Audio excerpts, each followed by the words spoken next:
मालिक को प्रणाम। सभी अभ्यासी भाई बहनों को नमस्कार।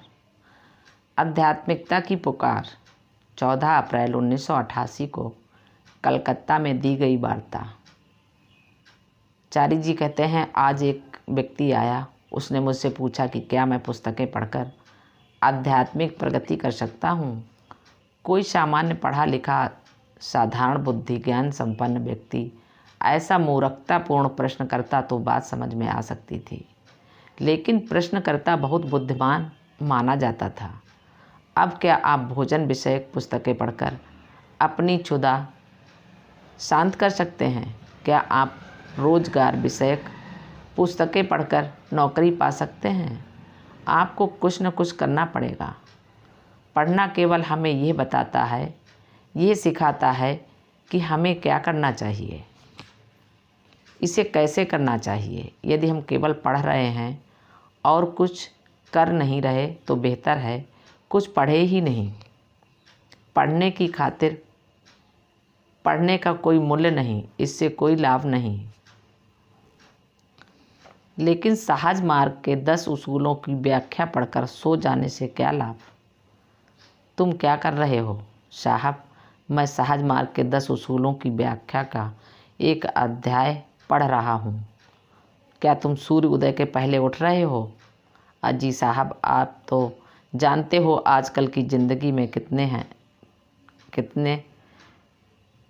टंडे हैं। खैर ठीक है, कम से कम तुम सच तो बोल रहे हो ना। साहब, अब आजकल की स्थितियों में सच बोलना संभव है क्या? क्यों नहीं। कल मेरे अधिकारी ने मुझसे पूछा कि तुम मेरे बारे में क्या सोचते हो। मैं जानता हूँ वह बेवकूफ़ है, परंतु क्या मैं उससे कह सकता हूँ कि तुम बेवकूफ़ हो? देखिए, आप एक छोर से दूसरे छोर पर पहुँच जाते हैं। ये सारी बहानेबाजी, ये सारे खोखले तर्क केवल आपको एक तरह की सुरक्षा देते हैं। किसके विरुद्ध? खुद आपके विरुद्ध। यदि आप ऐसा करते हैं तो उसमें आपका फ़ायदा है। आप साधना में सम्मिलित होकर अपने मालिक या गुरुओं को कोई उपाधि नहीं दे रहे, उनके ऊपर कोई एहसान नहीं कर रहे। यदि आप ईश्वर की पूजा करते हैं तो आपने लाभ के लिए करते हैं। आप ईश्वर की पूजा उसको कुछ देने के लिए नहीं कर रहे हैं कि वाह, मैं काली माता पर 55 रुपये की फूल माला चढ़ा रहा हूँ। क्या उसके फ़ायदे के लिए? आप उसे लोक माता मानते हैं। अरे, वे फूल जो तुम उस पर चढ़ा रहे हो वे भी उसी की कृपा से खिलते हैं। तुम 50 रुपये की फूल माला चढ़ाकर ये कहने वाले कौन होते हो कि मैंने काली माता पर 50 रुपये चढ़ाए? यह न केवल उदंडता है अपितु मूढ़ता है, निरी अज्ञानता है। प्रसाद चढ़ाया हमने, सर्वशक्तिमान ईश्वर को प्रसाद चढ़ाने वाले तुम कौन होते हो? उसकी कृपा से तुम्हारा अस्तित्व है। तुम्हारी अगली सांस उसके आदेश पर निर्भर है और तुम्हारी ये जुर्रत कि तुम कहो हमने आपको भोग लगाया, प्रसाद चढ़ाया, माला पहनाई, रेशम लाकर हमने उसको चढ़ाया। देखिए, ये सारी अज्ञानता, ये उदंडता, ये घमंड धर्मजनित है। मैंने एक भैंसे की बलि दी। किसका भैंसा? तुम्हें उसकी बलि देने का क्या अधिकार है? क्या वह तुम्हारा था? ये मेरा है। मैंने उसे 500 रुपये में ख़रीदा था। वो तो ठीक है, लेकिन वह तुम्हारा नहीं। एक प्राणी तुम्हारी नहीं हो सकता। एक प्राणी तुम्हारा नहीं हो सकता। प्राणी उसका होता है जो उसमें प्राण फूंकता है। इसलिए बेहतर है हम इस पचड़े में न पड़ें। धर्मांता की मूढ़ बातों से दिग्ध भ्रमित न हो। ये सामाजिक जीवन का पाखंड, खुद से झूठ बोलना, औरों से झूठ बोलना और भला मानुष बनने का ढोंग करना, सब आत्म बचना है। हम खुद को बर्बाद किए जा रहे हैं। वह प्रसिद्ध वेद कथन जिसका स्वामी विवेकानंद बड़े शौक से उदाहरण दिया करते थे, उत्तिष्ठ जागृत प्रया, इसका क्या अर्थ है? जागो। कैसे जागो? मैं तो जागा हुआ हूँ। उनका आश्रय इस जमाने से नहीं था, इस जगाने से नहीं था। उनका कहना था, अपने अंतर्चक्षु खोलो बेवकूफ़, देखो तुम क्या हो, कितने भ्रष्ट हो, कितने दुखों से घिरे हो। कितने पापी हो, कितने बेवकूफ़ हो। तुम इस सत्य के प्रति जागृत हो कि तुम क्या हो और तुम्हें क्या होना चाहिए। उस दिशा में कुछ करो। इसका अर्थ ये नहीं कि किसी वशिष्ठ या विश्वामित्र के सामने जाकर हाथ फैलाओ। आप खुद ही खुद के लिए प्रसाद हैं। मैं स्वयं से ही लूँ जो कुछ भी मैं स्वयं को दे सकता हूँ। मैं स्वयं के साथ वह करूँ जो मुझे स्वयं के साथ करना चाहिए, जिससे मैं अपना असली स्व बन सकूं।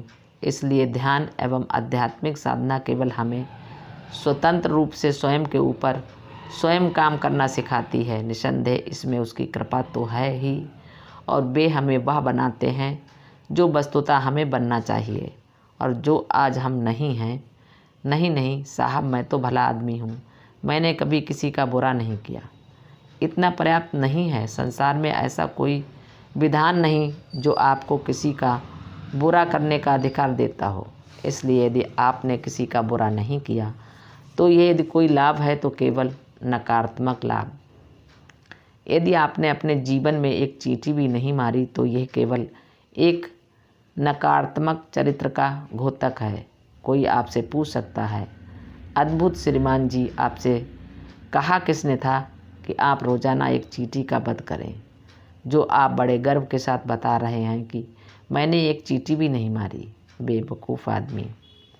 इसलिए यदि हमने कोई बुरा कर्म नहीं किया तो इस बात पर गर्व नहीं करना चाहिए। हमसे सत्कर्म करने की अपेक्षा की जाती है। मैंने अपने जीवन में कभी झूठ नहीं बोला।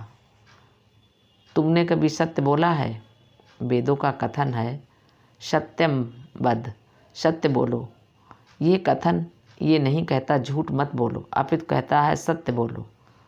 धर्मम चर, धर्म के अनुसार चलो, धर्म का पालन करो जो अस्तित्व को धारण करता है। इतना कहना पर्याप्त नहीं है कि मैंने ये नहीं किया, मैंने वो नहीं किया। वह बच्चों जैसी बात है। उनका तरीका है, क्या तुमने ये गिलास तोड़ा? नहीं मम्मी, मैंने नहीं तोड़ा। बेशक तुमने नहीं तोड़ा, परंतु गिलास न तोड़ने से क्या लाभ? तुमने कभी गिलास तोड़ा? तुमने अपने जीवन में क्या किया? ओह, मैंने 17 करोड़ रुपए कमाए। तुमने उन 17 करोड़ रुपयों का क्या किया? 3 बच्चों की ज़िंदगी बर्बाद कर दी।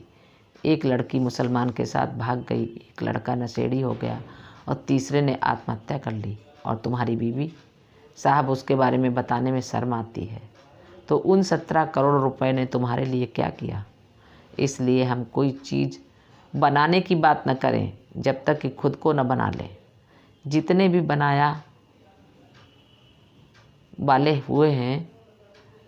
बनाने वाले हुए हैं उन्होंने पहले खुद को कुछ बनाया।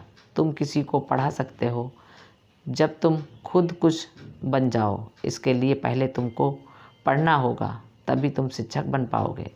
यदि तुम माल विद्या सीखना चाहते हो तो पहले तुमको पहलवान बनना पड़ेगा। यदि आप किसी को कार चलाना सिखाना चाहते हैं तो पहले स्वयं को कार चलाना सीखना होगा। अतः जो खुद को कुछ बना लेता है वही दूसरों के लिए कुछ कर सकता है। जो व्यक्ति केवल और केवल धनार्जन कर रहा है वो तो दूसरों को धनार्जन करना भी नहीं सिखा सकता। अन्यथा हमारे व्यापार, शिक्षण संस्थाओं, वित्तीय संस्थाओं के स्नातक करोड़पति बन गए होते, कुछ सही तरीक़ों से, कुछ गलत तरीक़ों से। इसलिए यदि आप कुछ बनना चाहते हैं तो आपको खुद के साथ कुछ करना पड़ेगा। हम क्या करें, ये इस पर निर्भर करता है कि आप क्या बनना चाहते हैं। यदि आप कुछ बनने के प्रति गंभीर हैं तो अभी से आरंभ कर दीजिए। कल की प्रतीक्षा मत करिए। गंभीर व्यक्ति कल नहीं कहता, वह अभी कहता है। इसलिए आध्यात्मिकता में कहा जाता है कि अनादित का द्वार यही है और अभी है, कल किसी और जगह नहीं। इसलिए जो लोग आध्यात्मिकता में रुचि रखते हैं उसके प्रति गंभीर हैं, उनको इसी पल वे जहाँ भी हों इस दिशा में कार्य आरंभ कर देना चाहिए। यही सही समय है, यही सही स्थान है। ऐसे लोगों के दृष्टांत भी हैं जो पंचांग से शुभ मुहूर्त निकलवा कर साधना आरंभ करना चाहते थे। मुहूर्त निकालना 3 मुहूर्त निकला 3 दिन बाद का, और इसी बीच उनकी मृत्यु का मुहूर्त आ गया। अब वो किसका शुभारंभ करेंगे, कब करेंगे? तुम ध्यान करने क्यों नहीं आते? मैं बहुत व्यस्त हूँ, कल आऊँगा। बीच में कुछ हो जाए तो वह अभी ध्यान नहीं कर पाएगा। देखिए, जो व्यक्ति खुद को बदलना चाहता है उसे यही और अभी बदलना आरंभ कर देना चाहिए। मेरा आशय कलकत्ता के इसी कमरे से नहीं है अभी, परंतु जब कभी भी उसमें बदलने की इच्छा या कामना उत्पन्न हो, वह वही और उसी पल आरंभ कर दे। आपको हर रोज़ भोजन करना होता है, आपको हर पल सांस लेना होता है, आपको जीवन के हर पल आध्यात्मिक होना होता है। आध्यात्मिकता में दिन में 1 बार या 2 बार जैसा कुछ नहीं होता। साधना दिन में 1 बार हो सकती है, जैसे हम दिन में 1 बार भोजन करते हैं और पचाते हैं। यह प्रक्रिया सतत चलती है। खाना पचाना, विसर्जन करना, ये सतत प्रक्रियाएं हैं। अतः हम ये न कहें कि मैं कल से ध्यान आरंभ करूंगा या कल ध्यान करूंगा। जो व्यक्ति रोजाना ध्यान नहीं कर सकता वह कुछ भी उपलब्धि प्राप्त नहीं कर सकता। जो व्यक्ति अपने मालिक, अपने ईश्वर को जीवन के हर पल याद नहीं करा सकता, वह कुछ न पाएगा। जैसे कोई अपना शरीर बनाने चले और साल में 1 आध बार डंपल या भार उठाकर व्यायाम करे तो उसका शरीर स्वस्थ तो क्या बनेगा? 1 आध नसें जरूर खिंच जाएंगी और शरीर में दर्द होगा। सो अलग से वह खुद का भला करने के बजाय बुरा अवश्य कर लेगा। इसलिए हमें ये सोचकर खुद को भुलावे में नहीं रखना चाहिए, अरे मैं सप्ताह में 1 बार या माह में 1 बार ध्यान कर लूँ तो पर्याप्त है। अच्छा, और उसमें भी वे कुछ ही मिनटों के लिए ध्यान में बैठते हैं। वे कुछ मिनट भी बड़े ठसके से ध्यान को आवंटित किए जाते हैं, मानो गुरु पर बहुत बड़ा एहसान कर रहे हैं। तुम प्रिया कितना ध्यान करते हो? साहब, ध्यान में तो मैं बहुत नियमित हूँ। उस नियमितता का क्या अभिप्राय है? माह में 1 बार, वर्ष में 1 बार, जीवन में 1 बार। अब नियमितता का अर्थ है किसी गतिविधि की समय के निश्चित अंतराल के बाद पुनरावृत्ति, जैसे कहीं पर हर आधे घंटे में बस मिलती है, इसका अर्थ है नियमित। बस सेवा तो केवल नियमितता ही जरूरी नहीं है। तुम प्रिया कितना ध्यान करते हो? 6 महीने में 1 बार, बिल्कुल नियमित, बिना नागा। वाह जी वाह! लेकिन क्या आपसे यही अपेक्षा की जाती है? आपसे प्रत्येक तड़के ध्यान करने की अपेक्षा की जाती है। संध्या काल सफाई करें और प्रत्येक रात्रि में शयन पूर्व प्रार्थना ध्यान। क्या आप कर रहे हैं? आग कैसे जलेगी अगर उसमें सतत ईंधन न डाला जाए? वह क्या पकाएगी? मान लो 5 सेकंड आग जले और 1 घंटा बुझ जाए, ऐसे ही चले तो क्या हम उसमें कुछ पका पाएंगे? आप उसमें पानी भी गर्म नहीं कर सकते। बेशक वह आग है, लेकिन उससे कुछ होने वाला नहीं है। इसलिए अगर आप साधना से कुछ प्राप्त करना चाहते हैं तो सतत प्रयास, सतत प्रणाली, बुद्ध प्रयास, मूल वृद्ध एवं समर्पित अभ्यास और महत्वपूर्ण, अपितु सर्वाधिक महत्वपूर्ण ईमानदार प्रयास की आवश्यकता होती है। मालिक को प्रणाम।